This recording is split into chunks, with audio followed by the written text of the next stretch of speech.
The alien commander did not ask humanity to win her war. She did not ask them to punish her enemies. She only asked them to save the children. File opened. Record unstable. Nothing is random. The Hushline was not a wall.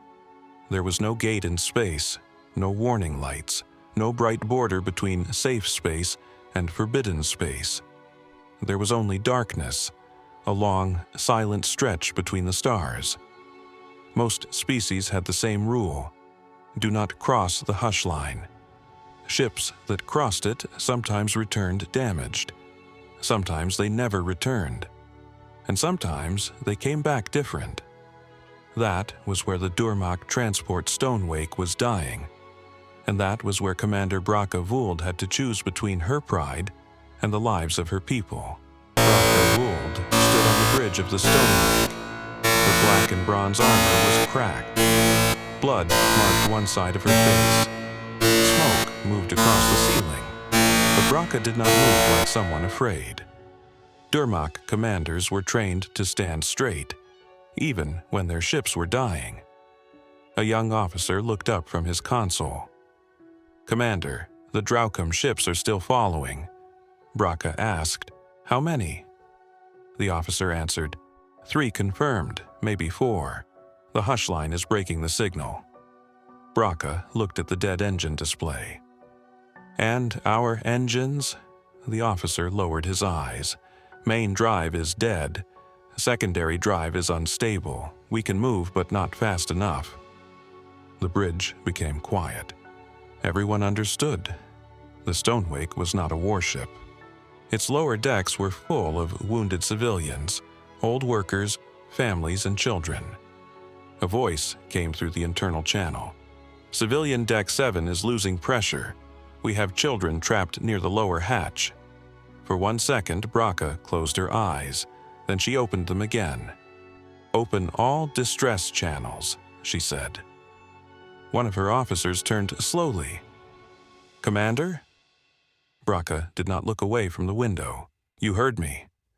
The officer said, "We are Dhurmakk. We do not beg." Brakka faced him. Her voice was calm but hard. "We are carrying children." No one argued after that. She stepped to the transmitter. If she lived, other Dhurmakk commanders would call this weakness. But honor did not breathe. Children did. She pressed the control and sent the message into the dark. "This is Commander Brakka Vuld of the Dhurmakk transport Stonewake. We are damaged. We carry civilians and children. We are pursued near the Hushline. I do not ask for mercy, I ask for extraction." The galaxy answered, but not with rescue. A Dovral medical ship spoke first.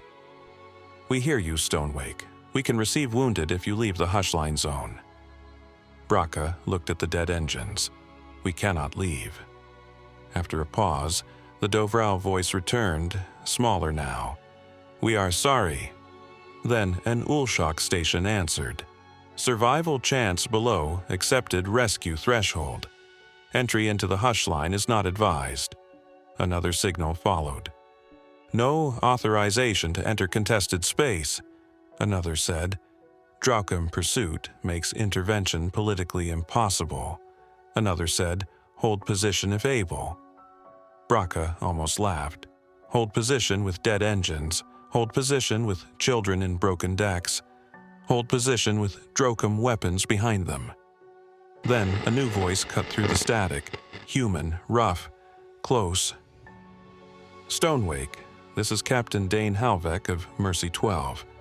We received your extraction request." On Mercy 12, Captain Dain Halvek looked at the black mark on the map, the Hushline. His officers stared at him. One spoke carefully. "Captain, this could be a trap." Dain nodded. "It could." Another said, "The Dhurmakk are not our allies." Dain answered, "No." The officer continued, "They may fight us tomorrow." Dain listened again to Brakka's signal. In the background, children were crying. He asked only one question. "How many are still breathing?" The navigator checked the estimate. "More than 3,000, maybe more." Dain picked up his helmet. Then we go. The bridge moved at once. Pilots ran to their stations. Medical teams prepared rescue pods. Engines woke under their feet. One officer said, "Sir, nobody crosses the Hushline for a Dhurmakk ship." Dain looked at him. "I do not cross for flags. I cross for voices." The first human rescue pods launched into the dark. They were small against the stonewake. Too small, too few. The Hushline twisted their signals almost immediately. One pod appeared on the left side of the screen, vanished, then returned facing the wrong direction. A human pilot shouted, "My instruments say I am upside down." Dain answered, "Ignore them." The pilot said, "In space?" Dain replied, "Especially in space." For 1 second, someone laughed. Then Draukkem fire crossed the darkness. The stonewake shook. Brakka was already moving through the lower decks. She passed broken doors, burning cables, wounded soldiers, and civilians pressed against the walls. Human medics entered through smoke and sparks. They did not ask which children were Dhurmakk. They did not ask who had started the war. They only counted the living. One child, then another, then another. On deck 7, Brakka found a little Dhurmakk girl holding a broken bronze toy soldier. The child looked up at her. "Commander, are we going to die with honor?" The old answer came easily. Dhurmakk children were taught it early. Stand tall, face death, do not cry. But beyond the hatch, a human medic was reaching through the smoke. "Send the children first." Brakka knelt in front of the girl. "No," she said softly. "Today, you live with honor." She lifted the child and passed her into human hands. The rescue became chaos. Human pods came and went. Draukkem fire cut through the dark. The stonewake lost another deck.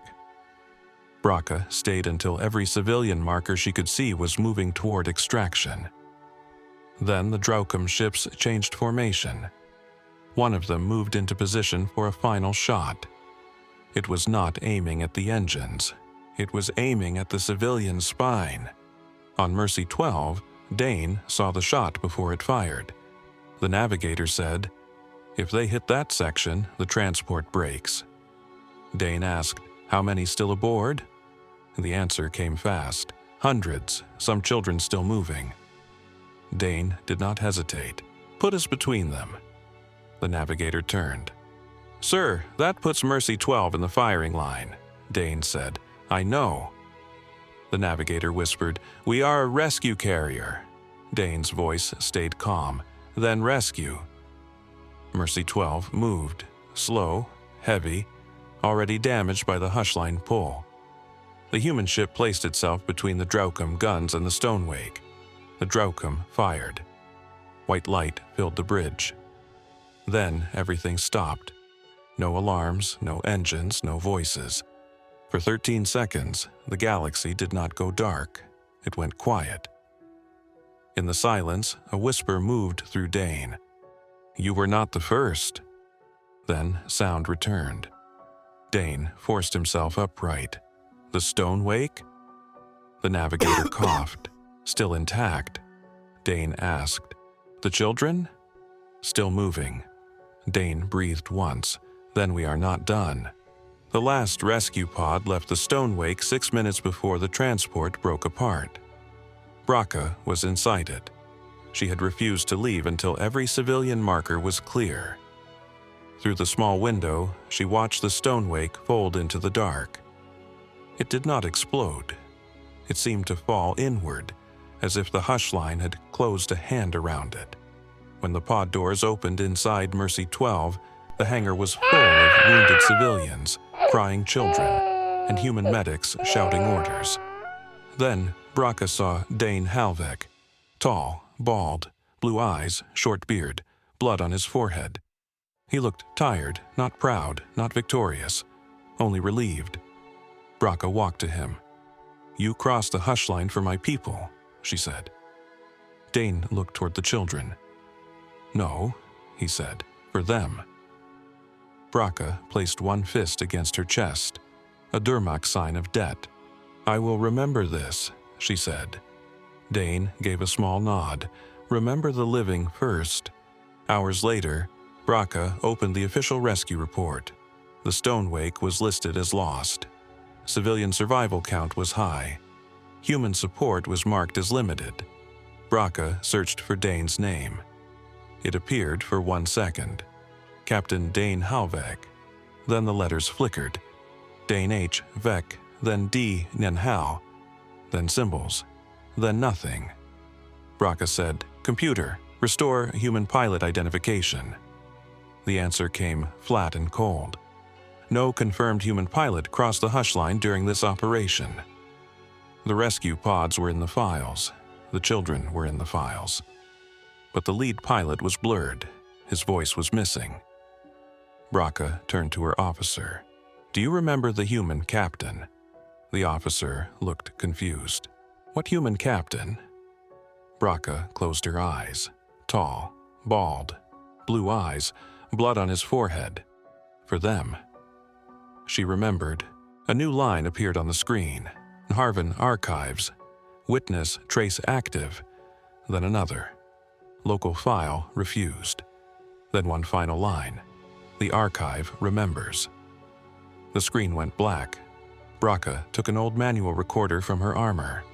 No network, no command link, only metal and memory. She pressed record. "My name is Brakka Vuld.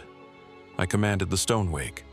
Captain Dain Halvek crossed the Hushline. He answered my call. He saved the children. I owe him a debt." Outside the window, the stars were silent. But Brakka remembered. And somewhere in the dark, the archive remembered too. When the name is gone, grief becomes the final proof.